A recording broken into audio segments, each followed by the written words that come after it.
Journey to the end of the अर्थ।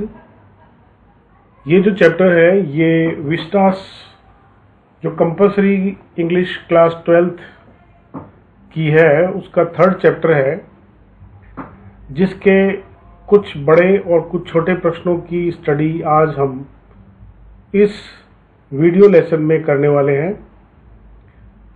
तो आप सभी का हमारे चैनल नॉलेज वन डायरी पर स्वागत है। चलिए अब हम आगे बढ़ते हैं। पहला प्रश्न है, the world geological history is trapped in Antarctica. How is the study of this region useful to us. विश्व का भूवैज्ञानिक इतिहास एंटार्क्टिका में कैद है। इस क्षेत्र का अध्ययन हमारे लिए किस प्रकार उपयोगी है। इसका उत्तर है कि the study of Antarctica shows that India and Antarctica were part of a super continent named Gondwana. The climate of the Gondwana was much warmer than about 150 million years ago. Gondwana was forced to separate into countries. The globe was shaped much as we know it today. Antarctica का अध्ययन हमें बताता है कि भारत और Antarctica जो थे वो एक बहुत बड़े प्रायद्वीप जिसका नाम गोंडवाना था उसके हिस्से थे। गोंडवाना का जो वातावरण था वो थोड़ा अधिक गर्म था। करीबन 150 साल पहले की बात है कि गोंडवाना को जो है बड़ी शक्ति के साथ अलग अलग देशों में बांट दिया गया था, और ये जो ग्लोब था, जो पृथ्वी आज हम देखते हैं, वो उसी प्रकार से उस समय बन गई थी। A cold circumpolar current was created. It made Antarctica frigid. It holds 500,000 years old carbon records trapped in its layers of ice. It helps us understand the significance of Cordilleran faults and Precambrian granite shields, ozone and carbon, evolution and extinction. एक ठंडा जो है वो गोल घेरा का जो धारा थी वो चारों ओर बन गई थी, और एंटार्क्टिका जो थी वो एकदम बर्फ जैसा जो है जम गया था, और लगभग एक ये 500 मिलियन पहले जो था पुराने जो कार्बन थे वो बर्फ के जो है परतों में दब गए थे। यह हमें जो कॉर्डेलियन जो इसके फॉल्ट्स हैं और प्री कैम्ब्रियन ग्रेनाइट के शील्ड्स हैं, ओजोन है, कार्बन का है जो विकसित होना और उनका विलुप्त होना, ये हमें इन चीज़ों को समझने में सहायता प्रदान करते हैं। चलिए आगे बढ़ते हैं। What are Geoff Green's reasons for including high school students in the Students on Ice Expedition? Students on ice expedition नामक खोज अभियान में जॉफ ग्रीन ने हाई स्कूल के विद्यार्थियों को किन कारणों से सम्मिलित किया। उत्तर है कि जॉफ green students on ice expedition aimed at studying Antarctica from geological point of view. It also aimed at developing a new understanding and respect for the earth. Achieving these aims would be of use only if we put them to practice. जॉफ green का ये अभियान students on ice जो है वो Antarctica के भूवैज्ञानिक दृष्टिकोण से एंटार्क्टिका को समझने के उद्देश्य से बनाया गया था, और ये हमारे लिए पृथ्वी के बारे में उसके लिए एक नए प्रकार का सम्मान और समझ पैदा करता है। इस प्रकार के उद्देश्यों को प्राप्त करके हम इन्हें अपने अभ्यास में ला सकते हैं। So Geoff Green included high school students in his expedition. He provided them inspiring educational opportunities at this age. The students are ready to absorb, learn and act. The knowledge of the geological history of the earth can give them deep insight. इस प्रकार से green जॉफ जो था उसने माध्यमिक विद्यालय के विद्यार्थियों को इस अभियान में शामिल किया, और उसने एक जो है प्रेरणादायक शैक्षिक अवसर इन छात्रों को प्रदान किया, और इस उम्र में जो छात्र थे उन्होंने सीखा, कार्य किया और इन सब चीज़ों को ग्रहण किया। को जो भूवैज्ञानिक इतिहास है पृथ्वी का, वह हमें इसके बारे में एक गहरी जो है वो अंतर्दृष्टि प्रदान कर सकता है। Take care of the small things and the big things will take care of themselves. What is the relevance of this statement in the context of the Antarctic environment? छोटी छोटी चीज़ों की परवाह कीजिए और बड़ी चीज़ें स्वतः ही ठीक हो जाएंगी। एंटार्क्टिका के पर्यावरण के संदर्भ में इस कथन की क्या प्रासंगिकता है? तो इसका उत्तर है कि Antarctica has quite a simple ecosystem, it lacks biodiversity, it is the perfect place to study how small changes in the environment can have bad effects in the long run. Here we find very small sea grasses named phytoplankton. These grasses sustain the entire southern ocean's food chain. This example shows that we have to take care of every small thing to save our world from destruction. We must also prevent the depletion of ozone layer by reducing carbon dioxide emission. Antarctica का एकदम बहुत ही साधारण जो है इसका पर्यावरण है, पारिस्थितिकी है इसकी, और इसमें जो है वो बायोडाइवर्सिटी की कमी है। इसका जो पूर्ण अध्ययन है वो अलग अलग परिवर्तनों में, वातावरण के परिवर्तनों में ये होता है कि किस प्रकार से लंबे समय में जाकर के इसका बुरा प्रभाव होगा। यहाँ पर हम पाते हैं एक छोटी सी हरी समुद्री घास जिसका नाम फाइटोप्लैंक्टन है।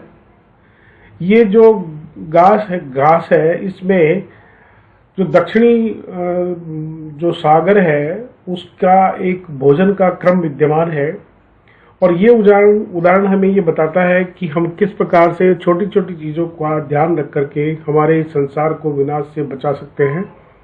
हमें यह ओजोन लेयर में जो विघटन हो रहा है उसको रोकने में और कार्बन डाइऑक्साइड के छोड़ने में, उसको कम करने में हमारी सहायता करती है।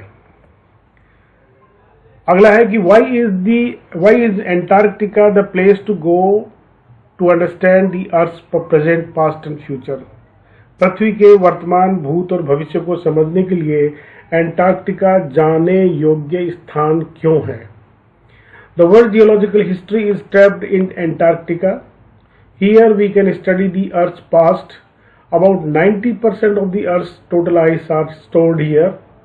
There are no trees, buildings or other human markers. Here we see glaciers melting and ice caps falling. विश्व का जो भूवैज्ञानिक इतिहास है वो एंटार्क्टिका में लपटा हुआ है। यहाँ पर हम पृथ्वी के भूतकाल के बारे में अध्ययन कर सकते हैं। लगभग 90% पृथ्वी की संपूर्ण जो बर्फ है वो यहाँ पर एकत्रित है।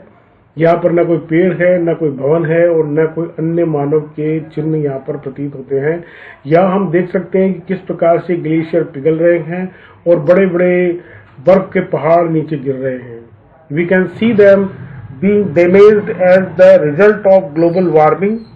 Antarctica warns the end of the world if the West Antarctica ice sheet melts entirely and the Gulf Stream ocean current is stopped.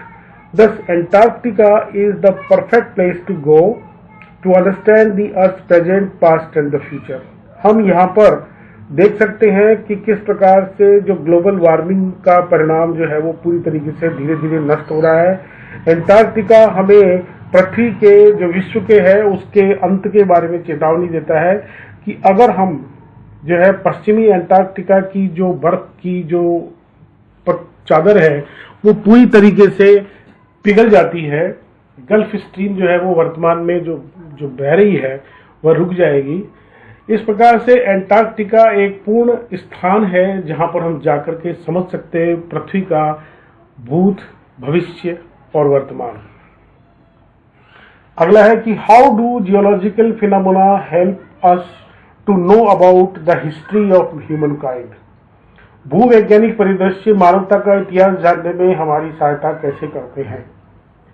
इसका उत्तर है कि the study of the geological phenomena brings to our knowledge how the world must have been millions of years ago, as in Antarctica Cordilleran folds and the Precambrian granite shields make us know that the climate there was much more warmer in the past. तो जो भूवैज्ञानिक जो परिदृश्य है वह हमारे ज्ञान को, भूवैज्ञानिक परिदृश्य का अध्ययन जो है वो हमारे ज्ञान का को उस जगह लेकर के आता है कि पहले करोड़ों वर्षों पहले जो है संसार किस प्रकार का था, और एंटार्क्टिका, कॉर्डेलियन के जो मैदान हैं, प्री कैम्ब्रियन की ग्रेनाइट की जो चट्टानें हैं, वो हमें वहाँ के पर्यावरण के बारे में बताती है कि भूतकाल जो था उससे आज कितनी गर्मी है. Fossils buried in the earth give knowledge of human animals in existence in the past. By studying Antarctica we can understand the Earth's present, past, and future. Thus, the geological phenomena help us know about the history of mankind. कि यहाँ जो fossils जो हैं वो किस प्रकार से पृथ्वी में दबे हुए हैं और वहाँ पर कितने कितने बड़े बड़े विशालकाय जो जानवर थे उनका भूतकाल में अस्तित्व था. एंटार्क्टिका का अध्ययन करके हम पृथ्वी के वर्तमान, भूतकाल और भविष्य का अध्ययन कर सकते हैं, समझ सकते हैं. इस प्रकार से जो भूवैज्ञानिक परिदृश्य है वो हमें पृथ्वी के और मानव जाति के इतिहास को समझने में सहायता करता है. What are the indications for the future of humankind?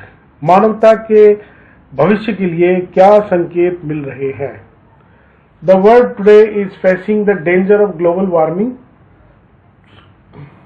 Glaciers are melting and ice caps are falling. These are indications of a much warmer world as existed in the remote past. If that happens, mankind will be wiped out from the global scenario. It seems that climate change will cause the end of the world. Thus, the indications for the future of mankind are really fatal. आज का जो विश्व है वो global warming के खतरे का सामना कर रहा है. ग्लेशियर किस प्रकार से पिघल रहे हैं, बर्फ की चट्टानें, बर्फ के पहाड़ कैसे गिर रहे हैं, और ये जो है वो इस चीज का प्रतीक है, इशारा है, संकेत है कि किस प्रकार से जो है संसार आज गर्म हो रहा है जैसा कि ये भूतकाल में नहीं था. अगर ऐसा होता है तो मानव जाति इस पृथ्वी पर से पूरी तरीके से गायब हो जाएगी, और ऐसा लगता है कि ये जो वातावरण का जो परिवर्तन है ये विश्व के अंत का कारण बनेगा. इस प्रकार से ये जो संकेत है ये भविष्य में के बारे में, मानव जाति के भविष्य के बारे में बताएंगे कि वो कितना विनाशकारी हमारे लिए होगा. How did the author travel to Antarctica? लेखिका ने एंटार्क्टिका की यात्रा कैसे की? The author travel to Antarctica on a Russian research vessel Akademik Shokalskiy. She travelled over 100 hours by a car, by an aeroplane and on a ship to reach Antarctica.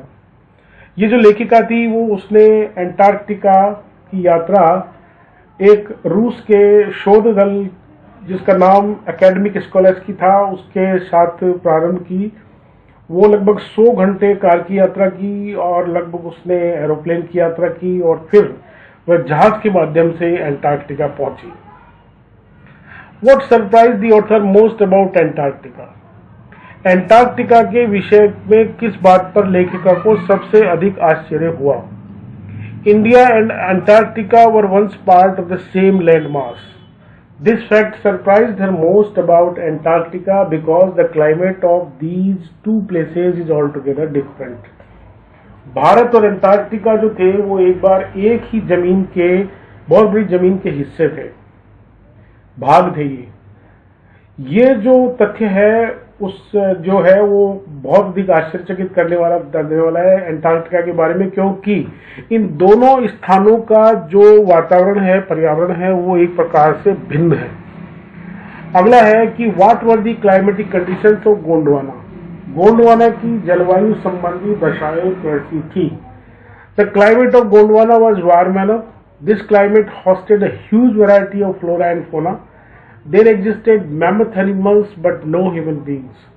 Gondwana का जो पर्यावरण था वो बहुत अधिक गर्म था, पर्याप्त गर्म था, और ये जो क्लाइमेट है इसमें विभिन्न प्रकार के जंगली जानवर थे, पेड़ पौधे थे, और ये यहाँ पर बहुत अधिक विशालकाय जानवर जो थे वो थे, परंतु कोई भी मानव जाति यहाँ पर नहीं थी।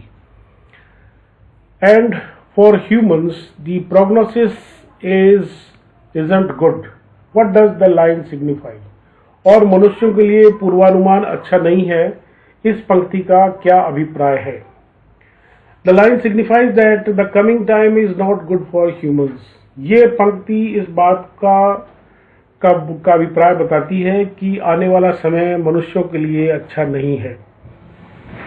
अगला है कि in what ways have the humans established dominance over nature? मनुष्यों ने किन तरीकों से पृथ्वी पर प्रभुत्व स्थापित कर लिया है? उत्तर है कि humans have inhabited villages, towns, cities and megacities. In the process of doing so, they are using natural resources at their will. Thus, they have established dominance over nature. मानव जो है वो गांव में, कस्बों में, शहरों में और बड़े शहरों में रहते हैं और इसी प्रक्रिया में ऐसा करके वे प्राकृतिक संसाधनों का अपनी इच्छा के अनुरूप प्रयोग कर रहे हैं। इस प्रकार से उन्होंने प्रकृति के संसाधनों पर एक आधिपत्य प्रभुत्व स्थापित कर लिया है। Why is the average global temperature increasing? विश्व का औसत तापमान किस कारण से बढ़ रहा है? We humans are burning fossil fuels thoughtlessly.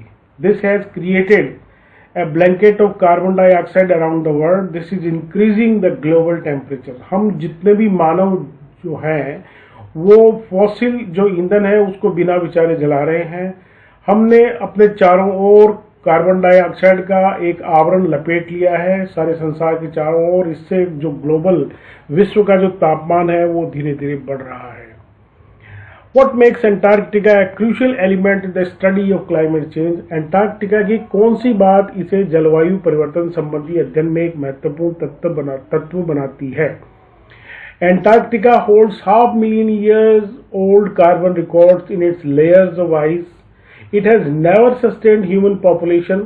This makes it a crucial element in the study of climate change. Antarctica जो है उसमें लगभग आधा मिलियन जो वर्ष है वो वहाँ का कार्बन जो है तत्व विद्यमान है इस वहाँ के बर्फ की परतों में, और इसने कभी भी किसी भी मानव जाति को बनाए नहीं रखा है। इसने ये जो है पर्यावरण परिवर्तन के लिए ये एक महत्वपूर्ण तथ्य साबित हो सकता है। What was the chief aim of the students of ICE program? Students on ice program का मुख्य उद्देश्य क्या था? The chief aim of this program was to make students aware of the danger of global warming. इस कार्यक्रम का मुख्य उद्देश्य था कि छात्रों को पर्यावरण जो विश्व में जो तापमान बढ़ रहा है उसके बारे में, उसके खतरों के बारे में जागृति पैदा करना था। In what way did the program students of ice became successful? Students on ice कार्यक्रम किस रूप में सफल हुआ? The students on ice program visibly saw glaciers retreating, the ice caps falling. This made them feel that the threat of global warming is real. Thus, it was successful in giving them a life-changing experience. Students on ice program जो था उसने स्पष्ट रूप में देखा कि glaciers जो थे वो पुनः अपने स्थान पर जा रहे थे, बर्फ के पहाड़ गिर रहे थे और इससे जो है जो पर्यावरण वैश्विक गर्मी जो है वो वास्तव में बढ़ने का एक खतरा जो था वो हमें महसूस होता है। और इस प्रकार से हम एक परिवर्तित होने वाला जो अनुभव है, जीवन परिवर्तित होने वाला अनुभव जो है वो सफलतम रूप में यह हमें प्रदान कर रहा था। How is Antarctica the perfect place to study environmental changes? पर्यावरणीय परिवर्तन का अध्ययन करने के लिए अंटार्कटिका सबसे उपयुक्त स्थान क्यों है? Antarctica lacks biodiversity, but in the past it had a variety of flora and fauna, so it is an ideal place to study environmental and climatic change. Antarctica में जो है वो बायोडाइवर्सिटी की कमी है। भूतकाल में यहाँ पर विभिन्न प्रकार के पेड़ पौधे और जानवर थे और यह जो है एक बहुत ही आदर्श स्थान है जहाँ पर हम पर्यावरण और वातावरण के परिवर्तन होने के कारणों का अध्ययन कर सकते हैं। What makes one lose all earthly sense of perspective and time in Antarctica? Antarctica में व्यक्ति किस कारण से गहराई और दूरी तथा समय का पृथ्वी से संबंधित सारा भाव खो देता है? Antarctica is devoid of any human marks. The whole place is a huge expanse of ice. Hence, one loses all earthly sense of perspective and time here. Antarctica जो है वो हर प्रकार के मानवीय चिन्हों से अलग है। ये संपूर्ण स्थान जो है वहां पर विशाल बर्फ का जो है वो राज्य फैला हुआ है। इस प्रकार से हम यहाँ पर जो पृथ्वी के संबंध में जितना भी जो समझ है और उसकी जो दृष्टिकोण है और उसका जो टाइम है उसको यहाँ पर हम खो देते हैं। What could be the result of the effect of global warming on Antarctica? Antarctica पर वैश्विक गर्मी के प्रभाव का क्या परिणाम हो सकता है? तो उत्तर है कि global warming will help melt the vast expanse of ice in Antarctica. The water level in the seas and oceans will rise. This change will result in vast destruction. Global warming जो है उससे जो Antarctica की विशाल बर्फ है वो पिघलने लगती है और जो समुद्रों का और महासागरों का जो पानी का स्तर है वो बढ़ेगा और यह जो है वो एक विशाल विनाश का कारण बनेगा. What is the impact of burning fossil fuel? जीवाश्मीय ईंधनों को जलाने का क्या प्रभाव पड़ता है? Fossil fuels are coal, crude oil means petroleum and natural gases. On burning these fossil fuels, we get heat energy and a lot of waste and poisonous gases are released. They pollute our environment. Fossil fuels जो है जीवाश्मीय ईंधन, इसमें कोयला और crude oil जिसको petroleum कहते हैं और प्राकृतिक गैसें हैं, इनको जलाने पर जो फॉसिल फ्यूल है इसको जलाने पर हमें एक तेज गर्मी मिलती है और ये अपने बहुत ही खतरनाक जहरीली जो गैसेज है उसको ये छोड़ती है. ठीक है, और इससे हमारा पर्यावरण जो है वो प्रदूषित होता है. How is Antarctica different from the place you live in? आपके रहने के स्थान से एंटार्क्टिका किस प्रकार भिन्न है? Antarctica is different from the place where I live in many ways. There are no trees, no billboards, no buildings. Only vast stretches of ice can be seen all around. Antarctica जिस जगह मैं रहता हूँ उससे एकदम इसलिए बहुत तरीकों में भिन्न है. यहाँ पर पेड़ नहीं है, यहाँ पर कोई भवन नहीं है, कोई मानव जाति नहीं है, केवल विशाल का आइस के बर्फ के बहुत बड़े जो है वो मैदान हम चारों ओर देख सकते हैं. तो ये था हमारा पहला video. Thanks for your time. Keep watching the channel knowledge one diary. और इसी प्रकार से इस पार्ट के कुछ और जो है वो क्वेश्चंस जो शॉर्ट होंगे और जो लॉन्ग क्वेश्चंस होंगे उनको हम आपके सामने लेकर के आएंगे. हमारा जो है पूरा कोर्स आपको हमारे इस चैनल पर अवेलेबल है. प्लीज़ आप उसको वॉच करते रहिए. It is good to score well in your forthcoming exam. Thanks a lot.